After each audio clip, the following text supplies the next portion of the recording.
Mic check 1 2. What it do? Welcome back to the Mic Check podcast. This is T Word, the People's Champ. Today we're talking about the NFC and AFC championship games. That's right, folks. It's Championship Sunday for the NFL. So these are the final games before the big game in 2 weeks, the Super Bowl. So before we get into that, don't forget to hit the like button, subscribe to the channel. We certainly appreciate your feedback and your support.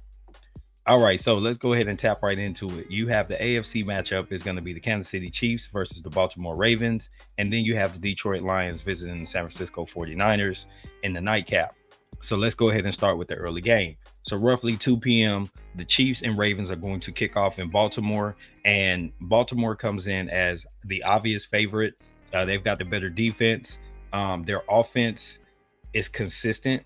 And they've shown throughout the 2023 season going into 24 and into the playoffs that they are a force to be reckoned with. They earned the number 1 seed, so they got a bye week. The Kansas City Chiefs, on the other hand, come into the game after a bit of a tumultuous season simply because they never hit that dominant stretch that you have seen from the Patrick Mahomes led Chiefs. So this team comes in with a chip on their shoulder and they're in the underdog position the first time and probably since the first year that Patrick Mahomes took over.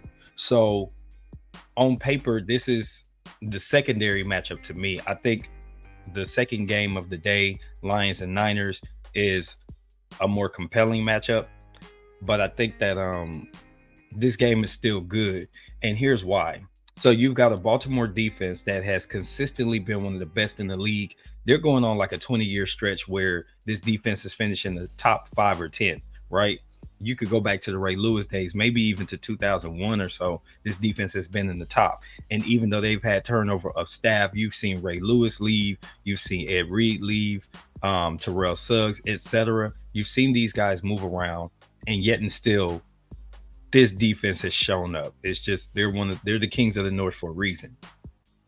Then you have a Kansas City offense that, even though it's been a bit inconsistent this year, is led by the most dynamic, I'll say the best quarterback.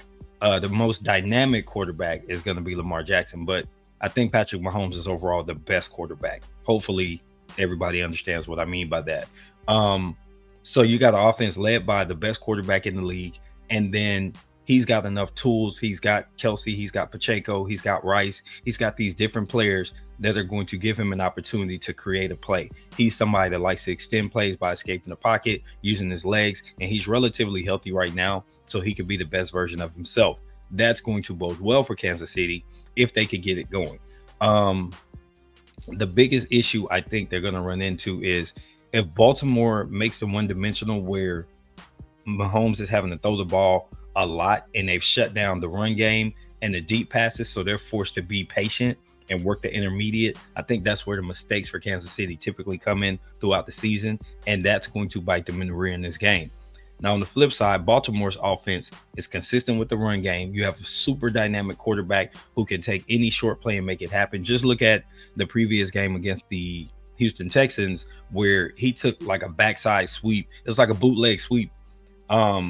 Nobody was there to touch him, and he was too fast for anybody to try and come and pursue him from the middle or from the other side of the field. So that could be problematic for Kansas City because even if they create pressure with their defensive front, you're still putting stress on your linebackers to have to make moves that they don't typically make, and that's when bad things can happen for you. So in my opinion, that makes me lean towards Baltimore. I think they're just going to be able to get points more often, even if this is a bunch of field goals with an eventual touchdown. I feel like Baltimore has the advantage, and they're going to be my AFC pick for the Super Bowl. On the NFC side, you've got the Lions going over San Francisco, going over Cali, to face the San Francisco 49ers. And the Niners come in with a very dynamic offense overall. You've got all these different pieces that do different things, and you have a quarterback that we're being told is the best thing since sliced bread, apparently. I just don't see it in Brock Purdy. So when I tell you what I say here, no, it's coming from a place of I'm just not a believer in Brock Purdy. I think that he's good enough in an ideal situation, but when things go off the rails, he doesn't step up like Lamar Jackson and Patrick Mahomes and Matthew Stafford and guys like that. He tends to kind of shell up.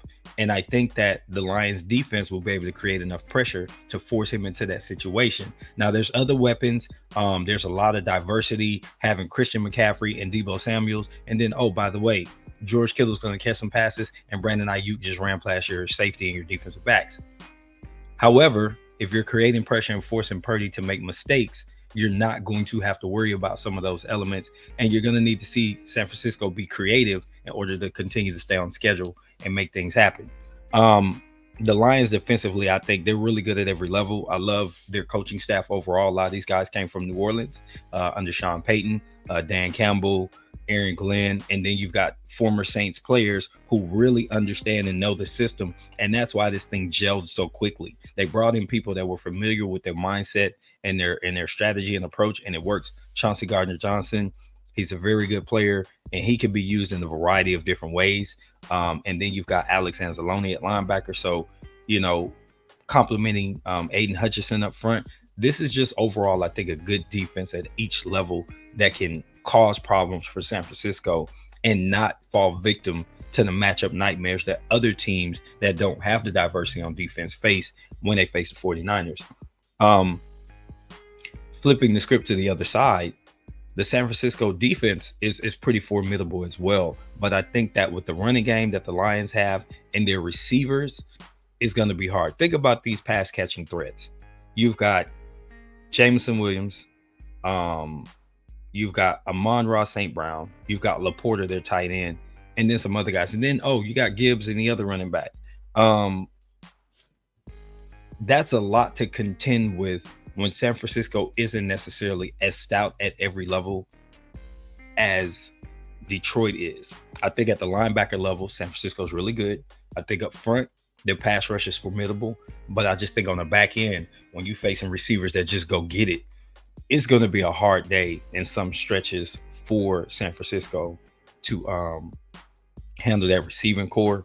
And especially if they let Laporta start getting loose. And he seems to always, at least once a game, find a way to make a really big play. And I think that he's going to have that opportunity on Sunday. So my NFC pick is going to be the Lions and an upset on the road. And they're going to end up in the Super Bowl facing the Baltimore Ravens. And then we'll talk about what I think that result will be later on next week once we get our final results tonight. So let me know what you think. Who's going to win on Championship Sunday? Who's your Super Bowl picks? Is there anything in particular you think is going to happen that will change either of these games? Or will it just be dominance one-sided in each one? Let me know in the comments. This has been T for the Mike Check Podcast. Until the next time, I'm out.